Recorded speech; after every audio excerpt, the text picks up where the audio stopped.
Just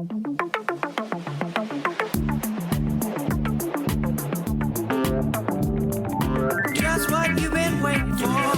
Movies, TV, music, and more. Follow, subscribe, stay up to date. The episodes dropping on Mondays. It's the Matt, watch that. It's the Matt, watch that. It's the Matt, watch that podcast. Howdy a doodle and welcome to the Matt Watch That podcast. I'm your host, Matt Sorosky, filmmaker, film fan. Each episode, I'm going to review a movie or TV pilot that I probably should have seen but never got around to. It could be a recent favorite, critic's choice, or cult classic. Everyone can join in on the fun. Follow me on Twitter, Instagram, and Facebook at Matt Sorosky. You can subscribe to my YouTube page where I'll post videos and clips from the show. If you have any opinions on what I've reviewed or suggestions as to what I should see next, use the hashtag MattWatchThat on social. Before we start, I wanted to talk about Manhattan. It's not for everyone. You really need to have a chip on your shoulder to survive the daily grind. For a while, I had no desire to associate with New York City. I was fine with our long-distance relationship, but I switched jobs and started commuting into Manhattan. It was a bit of an adjustment, and for the first few months, my main goal was to get the hell out of there as fast as possible. But little by little, I started to come around on the city that never sleeps. During lunch breaks, I would walk around Times Square and explore the surrounding neighborhoods. I began taking advantage of the amenities that the city had to offer. I've been to local productions, but nothing compares to seeing a musical on Broadway. I'm still waiting on my Hamilton tickets, but I was fortunate enough to see School of Rock, Waitress, Matilda, Groundhog Day, Fun Home, Book of Mormon, just to name a few. I started taking acting seminars and tap dance classes, met a lot of cool people who I wanted to hang out with more, but I had to catch that train back home, and if you missed the last one, you're sleeping at Penn Station.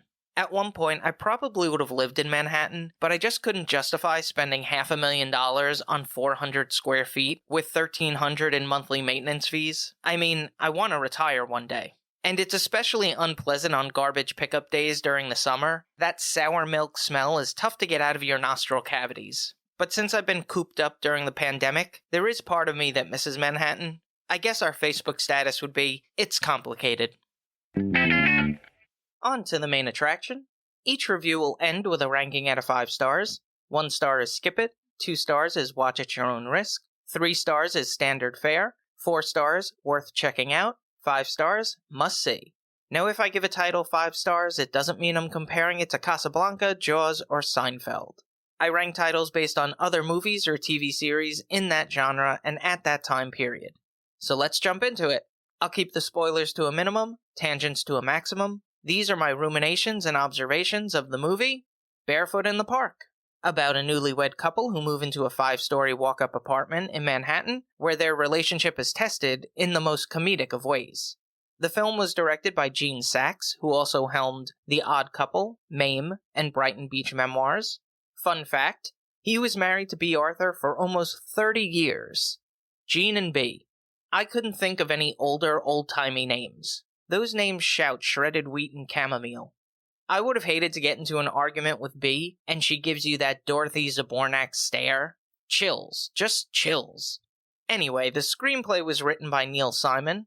It's almost easier to list the plays that people wouldn't know, but his credits include The Odd Couple, Promises, Promises, Biloxi Blues, The Sunshine Boys, Lost in Yonkers. He was quite successful. Barefoot in the Park was originally a play that premiered on Broadway in 1963. The movie starts out with newlyweds Corey and Paul Bratter enjoying a horse-drawn carriage ride through Manhattan. The couple is played by Jane Fonda and Robert Redford. I don't think you could have gotten 2 more attractive people in these roles at that time. This was their 3rd collaboration. Both made their feature film debuts in the 1960 comedy Tall Story, though Redford appears uncredited. They starred in the crime thriller The Chase alongside Marlon Brando. Jane Fonda is known for her Best Actress Academy Award-winning performances in Coming Home and Klute. She appeared in The China Syndrome, Julia, and on Golden Pond, which also starred her father Henry. Robert Redford is the legendary producer, actor, and director whose movie roles include The Natural, All the President's Men, Butch Cassidy and the Sundance Kid, which is the namesake of the Sundance Film Festival, and was the Academy Award winner for Best Director of Ordinary People. Surprising to know, he's never won an Academy Award for acting. That was just something I assumed based on all of his great performances. Fonda and Redford's chemistry is apparent during their first moments on screen. The Bradders check into a hotel for a few days of zippity-doo-dah. They are clearly in love. After 5 days of the hokey-pokey, Paul leaves the hotel for work, and as he steps into a packed elevator, Corey says, "Thanks, Mr. Dooley. Next time you're in New York, call me up." This is one of my favorite things to do. I am the type of person that says something embarrassing to my friends as they enter the elevator. "You should really get that checked out, Jim. Could be contagious." And you watch as the elevator doors close on his increasingly red face. So Corey goes to their apartment and walks up the 5 flights. It's an odd configuration, but a quasi-realistic portrayal of Manhattan property for a young couple. It's not like the massive spaces you see on Friends. Immediately the problems start to amass. The furniture hasn't arrived, they have snoopy neighbors, the steam heat has an issue, and there's a broken window in the rooftop with snow in the immediate forecast. To top it off, her mother, Ethel Banks, comes for a surprise visit. She's portrayed by Mildred Natwick.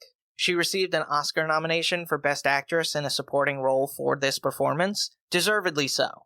Paul and Corey meet some of their neighbors, including Victor Velasco, who's played by veteran French-American actor Charles Boyer. The character is a little eccentric and a bit of a flirt, but I'm gonna give it a chance. Damn, I really want to see Hamilton. Corey has the idea of setting him up with her mother, so the 4 of them decide to go out to dinner. It's at this gathering that the fabric of the Bradders' relationship starts to fray. Corey is outgoing, passionate, and boisterous, whereas Paul is reserved, stiff, and quiet. They begin to wonder if they have anything in common. They really try and hit on this opposites attracts notes pretty hard that I expected Paula Abdul to show up with MC Scat Cat. I really enjoyed this film and missed these types of lighthearted fare. Robert Redford, Mildred Natwick, and Herb Edelman, who played the phone repairman, were in the Broadway play together and reprised their roles. The acting is well done. There are elements of the film that make it feel a bit dated, but that's not necessarily a bad thing. You just have to put yourself in that mindset. People who watch films from the 40s, 50s, and 60s expecting it to have the sensibilities and sensitivities of today isn't going to have a good time viewing any of these older movies. But aside from some of those aspects, I think the jokes hold up especially well. Funny is funny. The direction by Gene Saks was fairly straightforward, nothing fancy. The movie was shot like a play with long takes, allowing the actors to get into the groove of a scene. The majority of the action takes place within the apartment, but it never feels monotonous or boring because the dialogue is quick and crisp and the performances are solid, keeping up the interest. The score was composed by Neil Hefti, which is an amazing last name. All Batman fans owe this man a debt of gratitude because he wrote the acclaimed theme song from the 1966 TV series. Y'all know it. Even non-Batman fans know to sing along to na na na na na na na na na na na na na na na Batman.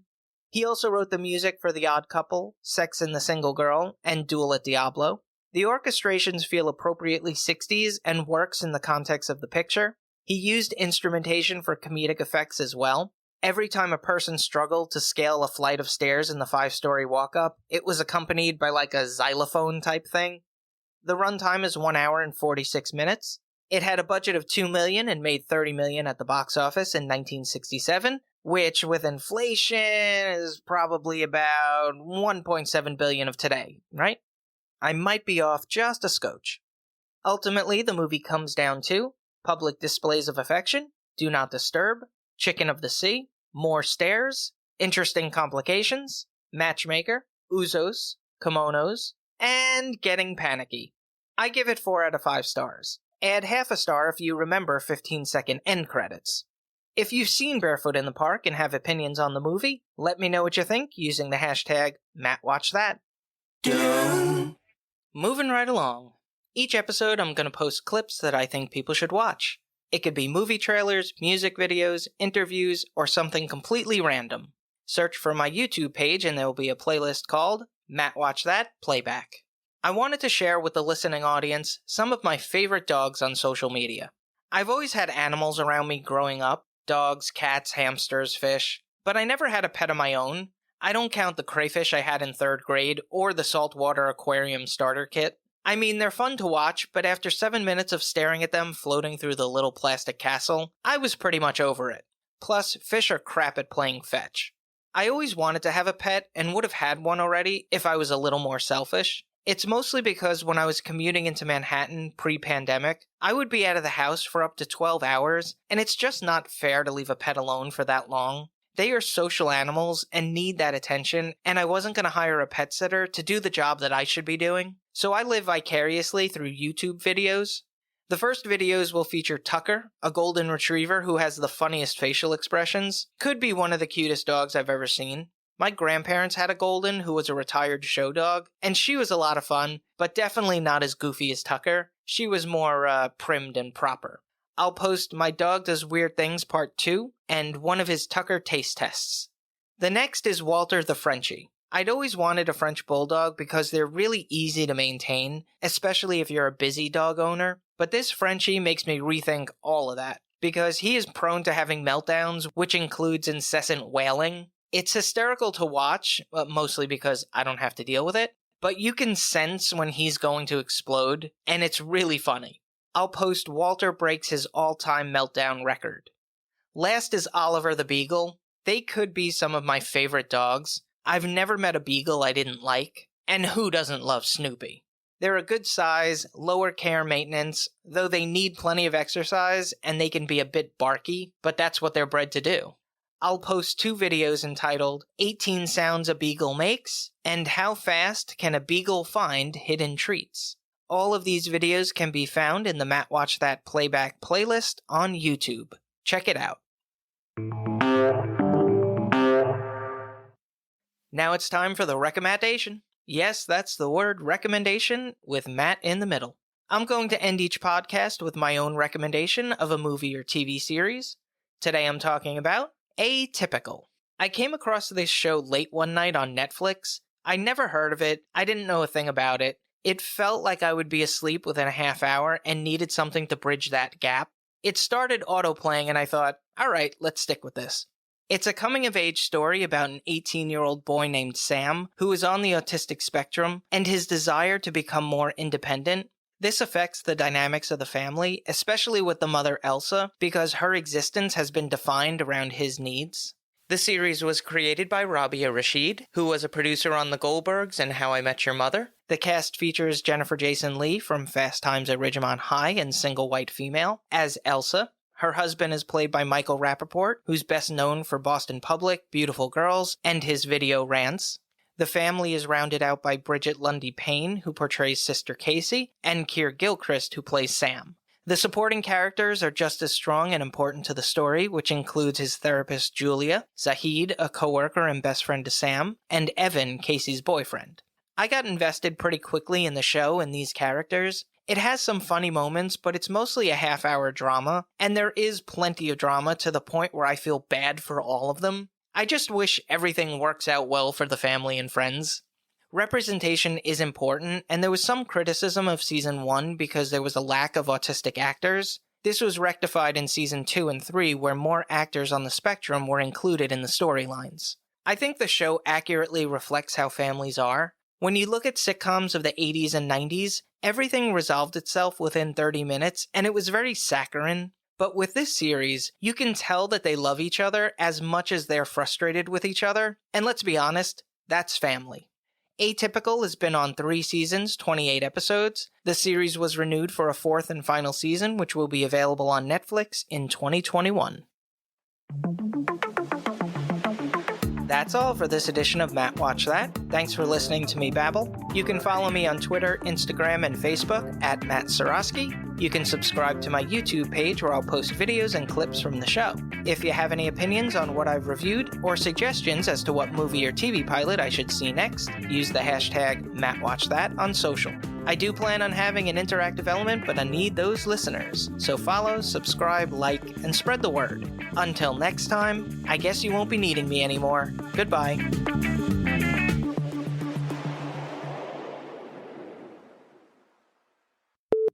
I mean, they're fun to watch, but after 7 minutes of staring at them floating through the politoplasm, I am a mushmouth. It's a coming-of-age story about an 18-year-old boy named Sam, who is on the autistic spectrum, and his desire to become more expendable. More expendable? Oh my god, that's awful. I started taking acting seminars and tap dance classes. All of a sudden, I'm from Minnesota.